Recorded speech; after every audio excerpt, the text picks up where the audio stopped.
So today I'm going to be filming a reading of Harry Potter and the Methods of Rationality. Disclaimer, I've been having a lot of trouble with my equipment, so if this cuts out, that's probably why. But, yeah, it's by Eliezer Yudkowsky. It's online. I'll provide a link below, but it's HPMOR.com. And it's about if Petunia had instead married a scientist and a professor and had actually raised Harry well, and, well, raised him to be skeptical and rational and scientific. And, you know, he basically about him going to Hogwarts, and he, in this story, is basically what you'd call, I guess, a boy genius or a prodigy of sorts. And so basically making Harry really smart, and actually also making the villains really smart, because you can't just make the main character way smarter than everyone else. But having him go about Hogwarts as a skeptic and doing science experiments to figure out how magic works and stuff like that. So, yeah, let's get started. So I'm just going to be reading through chapter 1 and seeing how far we can get, but there we go. Harry James Potter Evans Ferrars was doing his best to ignore the yelling outside his cupboard. It was an hour before supper, and he was lying in the cupboard under the stairs and reading a fantasy novel. Normally he enjoyed reading in companionable silence with his father in his study, or tuning out the sound of his mother's soap operas in the living room, but when he wanted quiet that even his room couldn't provide, he would go under the stairs. It was a private, cozy place, mostly insulated from the sounds of phone conversations, television, or outside traffic. This particular night, however, the walls were no match for the steadily rising voices of Michael and Petunia Evans Ferrars, and soon Harry began to catch bits and pieces of the conversation. Just rubbish. 4th time this week. A silly prank, Petunia. Harry adjusted his glasses and tried to concentrate on the book.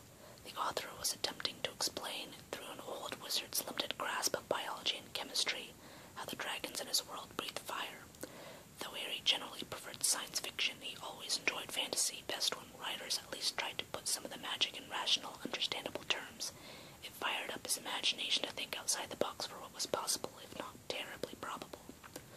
Not a prank, I told you. Have to show 'em or they'll keep more and more of them. Nonsense, there's no need. Worry about crackpots sending him letters. Unfortunately, now his imagination was preoccupied with what kinds of letters his dad was keeping from him. Harry closed his book, no longer able to concentrate as a familiar bitterness flared up in him. It wasn't that his parents mistreated him. Far from it. He'd be sent to the best primary schools, and when that proved insufficient, was given the best tutors an endless pool of starving uni students could provide. He'd always been encouraged to study whatever caught his attention, was bought all the books he wanted, was sponsored in whatever math or science competitions he entered. He knew he was exceedingly lucky, and was always grateful for what his parents gave him, but he would have been satisfied with half as much if it meant he had their respect. Of course, if asked, his parents would say they respected him. An Oxford professor of biochemistry and his liberal wife were expected to show an enlightened view of child-rearing that included respect, but that respect meant something different than it would for a fellow adult, who would have never dreamed of talking about as if he weren't in the house, let alone making decisions for him. It wasn't their fault. Society as a whole had such low expectations of children, and if it were ever going to change, it would be up to those like him to change it. So Harry swung his legs out of the small hammock he'd strung to the walls, turned off the lantern his father had hung for him, and opened the door into the hallway. The voices immediately quieted. By the time he stepped into the living room, his parents were sitting calmly on the couch, watching the news on a television that stuck out from its surroundings. The Evans Ferrars living room was dominated by books. Every inch of wall space was covered by a bookcase going almost to the ceiling. Some bookshelves were stacked to the brim with hardback books, science, math, history, and everything else. Other shelves had 2 layers of paperback science fiction, one set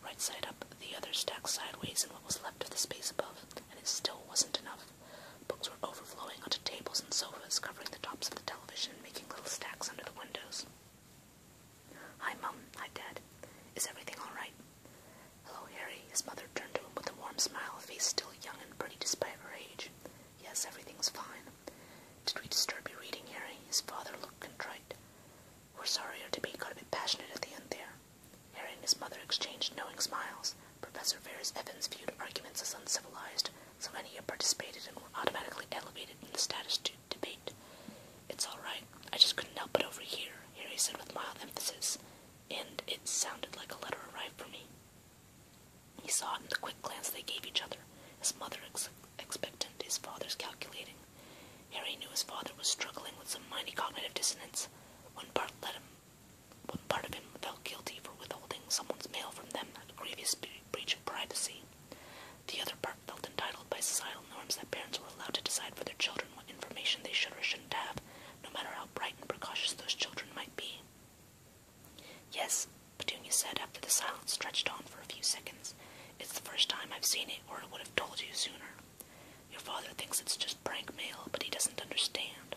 "Well, no harm in having a look then, right?" Harry said and held his hand out expectantly, brow raised in an expression of innocent patience. He wasn't quite sure what he'd do if his father refused. Trying to reason with him rarely worked on any topic that concerned Harry's subordinate status.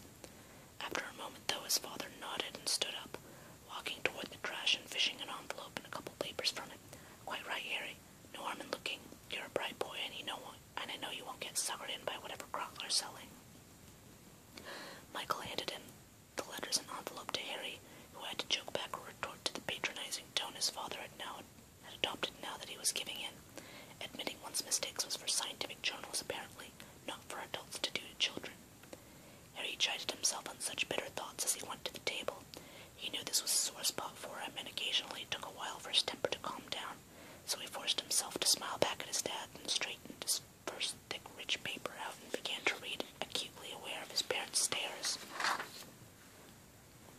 Harry's eyes scanned the letter for a few seconds, blinked, then looked up to meet theirs. Michael Ferris Evans smiled. "Yes, rather silly, Harry held his hand up, then looked back down at the parchment. "That's what you'd call material like this." Harry knew simple paper didn't suffice, and slowly reread the message. "Dear Mr. Potter, we are pleased to inform you that you have been accepted at Hogwarts School of Witchcraft and Wizardry. Please find enclosed a list of all necessary books and equipment. Term begins on 1st September. We await your owl by no later than 31st July. Yours sincerely, Minerva McGonagall, Deputy Headmistress." On the second sheet, he found a list that wouldn't be out of place in a fantasy RPG book. "What is it, some kind of late summer camp?" Harry asked as he eyed the impressive seal heading the parchment, a lion, snake, raven, and badger surrounding an ornate H. He smiled as he looked back at the name of the school. "Hogwarts. What was Nude Eyes taken?" "No, Harry," his mother said, "it's not a summer camp. As I was telling your father." She took a deep breath, straightened in her seat, and avoided looking at her husband, gazed steady on Harry. "My sister, your mother Lily, was a witch. She got the same letter. I promised to keep it a secret. My whole family did, but now it's clear you're meant to know, if they've come for you, like they did her." Harry exchanged a glance with his father, feeling a mix of exasperation and confusion.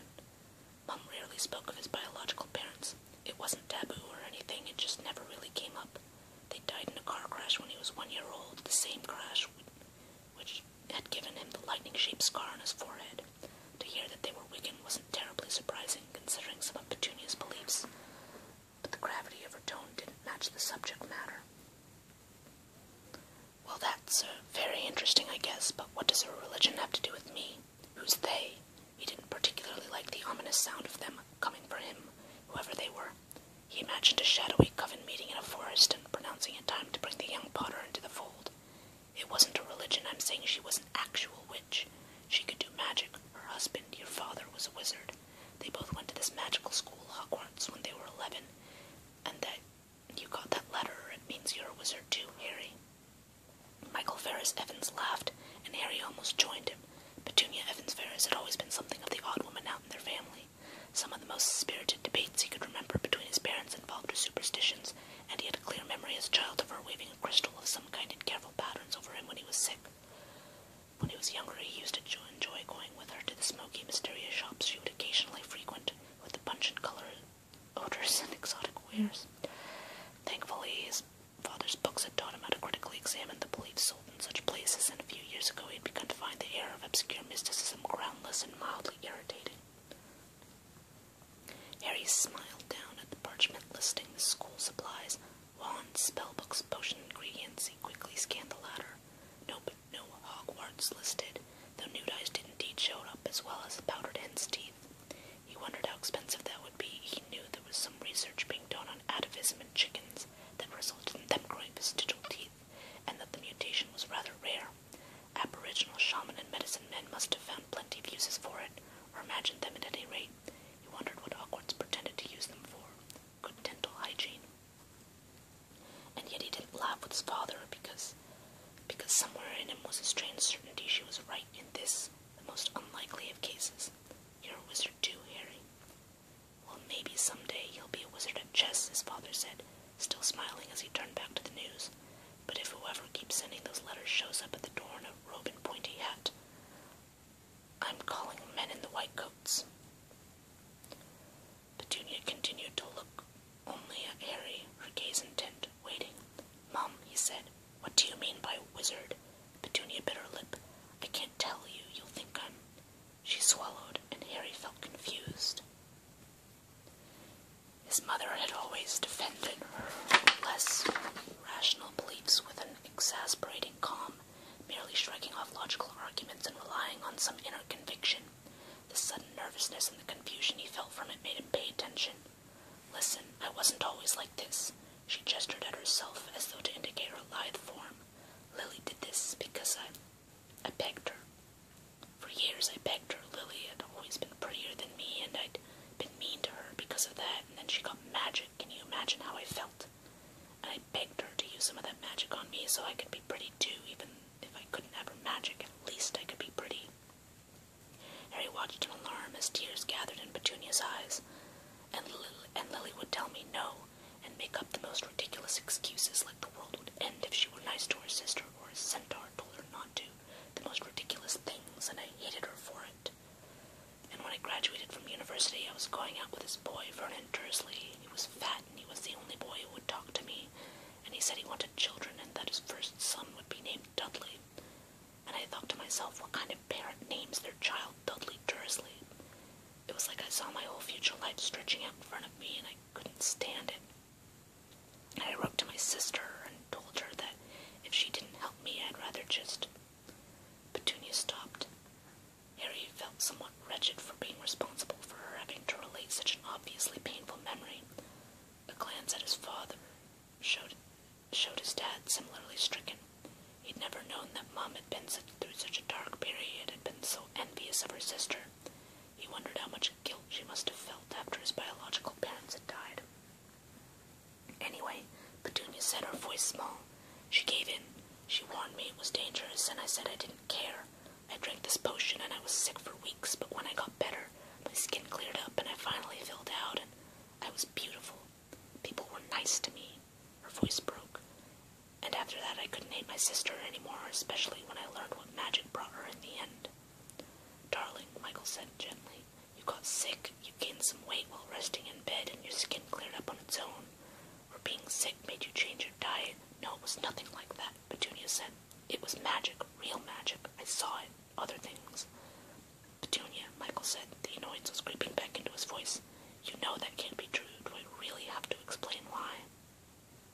Petunia wrung her hands. She seemed to be on the verge of tears. My love, I know I can't win arguments with you, but please, you have to trust me on this. Dad, Mom. The two of them stopped and looked at Harry. He took a deep breath and thought about the problem. Mom, your parents didn't have magic, did they? No, Petunia said, just Lily. Then your family also must have not believed her letter. How did they get convinced? Ah, Petunia said, they didn't just send a letter. They sent a professor from Hogwarts. Petunia's eyes flicked to Michael. He showed us some magic. Well, there we are then. You don't have to fight over this, Harry said firmly. If it's true, we can just get a Hogwarts professor here and see the magic for ourselves, and Dad will admit that it's true. And if not, Mum will admit that it's false. That's what the experimental method is for, so we don't have to resolve things just by arguing. Hoping against hope this time, just once they would listen to him. Oh, come on now, Harry, Professor Ferris Evans said. Really? Magic? I thought you'd know better than to take this seriously, even if you're only 10. I shall scream. Mum, Harry said instead, keeping his voice calm. If you want to win this argument with Dad, look in Chapter 2 of the first book of the Feynman Lectures on Physics. there's a quote there about how philosophers say a great deal about what science absolutely requires, and it's all wrong, because the only rule in science is that the final arbiter is observation, that you just have to look at the world and report what you see. Off the top of my head, I can't think of where to find something about how it's an ideal of science to settle things by experiments instead of arguments. His mother looked at him and smiled. "Thank you, Harry," but she looked back at her husband. "I don't want to win an argument with your father. I want my husband to just listen to his wife who loves him and trust her just this once." Harry closed his eyes briefly. Hopeless. Both of his parents were hopeless. Now that they were getting into one of those arguments again, one where his mother tried to make her husband feel guilty and his father tried to make his wife feel stupid. "I'm going to go to my room," Harry announced. His voice trembled a little. "Please try not to fight too much about this, Mom, Dad. We'll know soon enough how it comes out, right?" "Of course, Harry," said his father, and his mother gave him a reassuring kiss, and then they went on debating, while Harry climbed the stairs to his bedroom. He shut the door behind him and tried to think, wandering past his own bookshelves, crammed with textbooks and sci-fi, to lie on his bed. The funny thing was, he should have agreed with Dad. No one had ever seen any evidence of magic, and according to Mom, there was this whole magical world out there. How could anyone keep something like that a secret in the world of video cameras and spy satellites? More magic? That seemed like a rather suspicious sort of excuse, except that some part of Harry was utterly convinced that what his mom said was true. He was magic, a wizard. It was simple ego. What child didn't want to believe that they possessed any magical powers? He knew he had an inflated sense of self-importance, as other judges do. He had always vowed to one day justify it by proving himself unique. Of course, he'd figured it would be somewhere in the realm of science. He'd imagined becoming a world-renowned biologist, curing cancer and extending lifespans indefinitely, or going to physics to perfect cold fusion, ending the planet's energy needs and propelling humanity to the stars. Reasonable things. Mostly. Not magic, at any rate. Maybe his powers of reason had been impaired somehow. He frowned, probing his skull with his fingers as if some wound would present itself. He hadn't hit his head on anything lately. Not that he could remember the case. Would he even remember? That was a scary thought. Harry mentally jumped through some quick mental hoops to confirm that, yes, the least complicated answer that fit all of the facts is most likely to be the true one. That all claims require evidence, and extraordinary claims require extraordinary evidence that 2 + 2 still equal to 4. It should have been a clean case for Mum joking, lying, or being insane. In ascending order of awfulness, if Mum had sent the letter herself, that would explain how it arrived at the letterbox without a stamp. A little insanity was far, far less improbable than the universe really working like the contents of the letter implied. What about his mother's other views? Was he any more susceptible to those? He considered her belief that atoms arranged in a particular pattern identified as crystal could somehow destroy bacteria or viruses in his body when touched his skin, specifically those bacteria or viruses deemed harmful, opposed to all the beneficial ones. Yes, that he could still rationally reject as a form of wish fulfillment without any evidence to back it up. If the person from Hogwarts came to their house and started bending spoons, he would toss the letter in the trash and think nothing further of it. But that he was magical, that irrational belief still stayed, and he could think of no evidence to account for it. No moments in his life where he exhibited supernatural or unexplainable powers, no hidden talent manifesting in times of great peril or passion, but he still believed he was magic. Harry rubbed his forehead, grimacing. "Don't believe everything you think," Harry reminded himself. So where do you come from, strange little prediction? Why do I believe what I believe? Usually Harry was pretty good at answering that question, but in this particular case he had no clue what his brain was thinking. Was this what faith felt like? He couldn't remember having a belief based on faith except when he was very young. Some people unfamiliar with the scientific method or rationalism seemed to think that science took faith. Since no one did every experiment themselves, but rather relied on other scientists or textbooks to tell them what was true or not true. The problem with this view was that no scientists had faith in textbooks or other scientists, or even in the scientific method. They had confidence in them. Somewhere, someone was able to do the experiments, verified the results through repeated tests, and then subjected their findings to peer review, and if he wanted, Harry could take the time and effort to learn the information and repeat the experiment himself. Belief in science relied on the external, not the internal, and thus could be shown to others, taught and learned. He no more had faith in science than he had faith that Dad's car would start tomorrow. He had confidence based on experimentation and observation. This new belief, however, was not based on external factors. He couldn't describe it to anyone in a way that would make sense. He couldn't demonstrate the belief and have it peer-reviewed. It just was. Harry mentally shrugged. A button calls to be pushed, a handle yearns to be turned, and the thing to do was, with a testable hypothesis, is to go and test it. He went to his desk, shoved some of the books to the side, and took a piece of lined paper from a drawer to start writing. Dear Minerva McGonagall. Harry paused, reflecting, then discarded the paper for another, tapping another millimeter of graphite from his mechanical pencil. This called for careful calligraphy.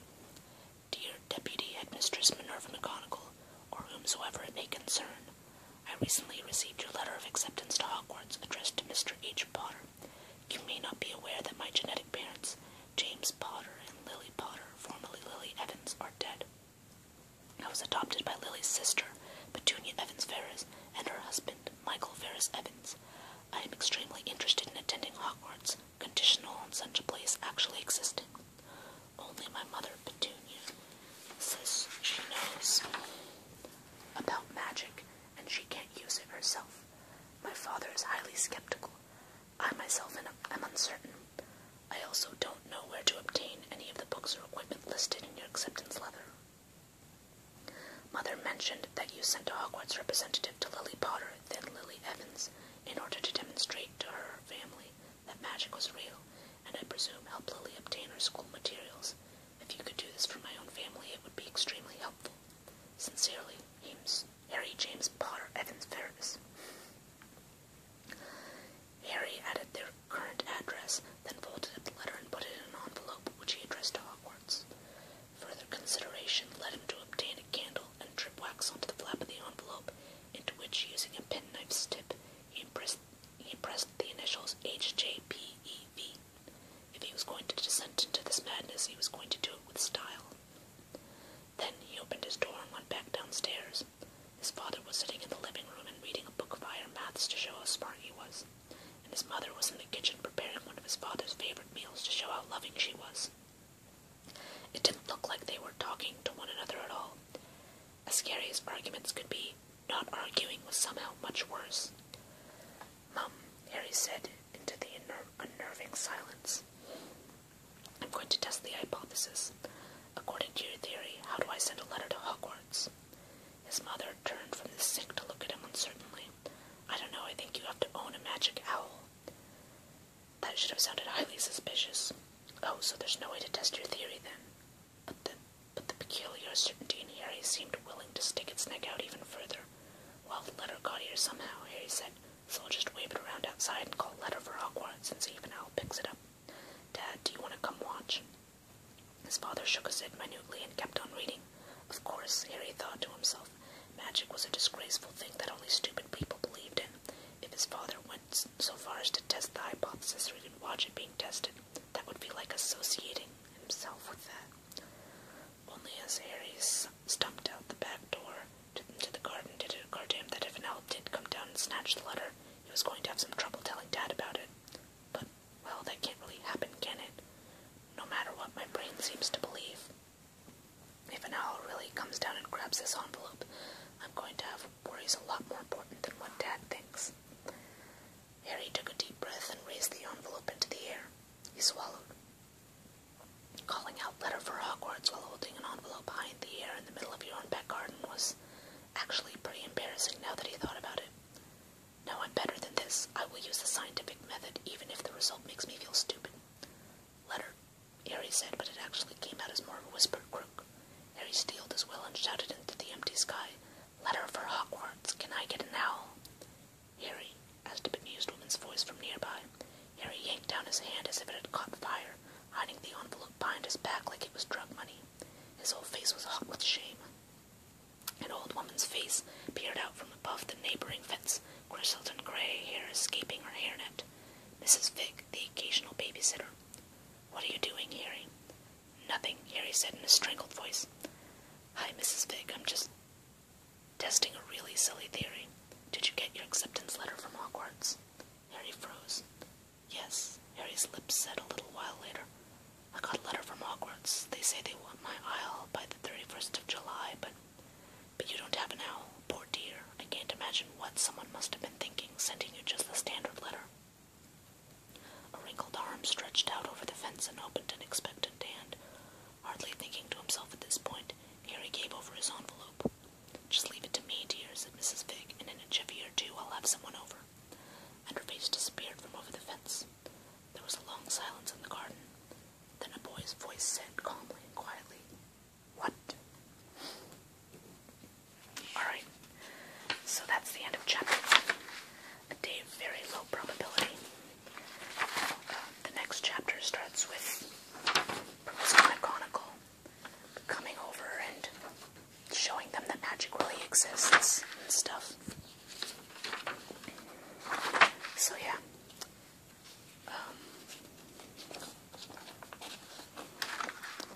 That's Harry Potter and the Methods of Rationality. As I mentioned, everything can be found online at HPMOR.com.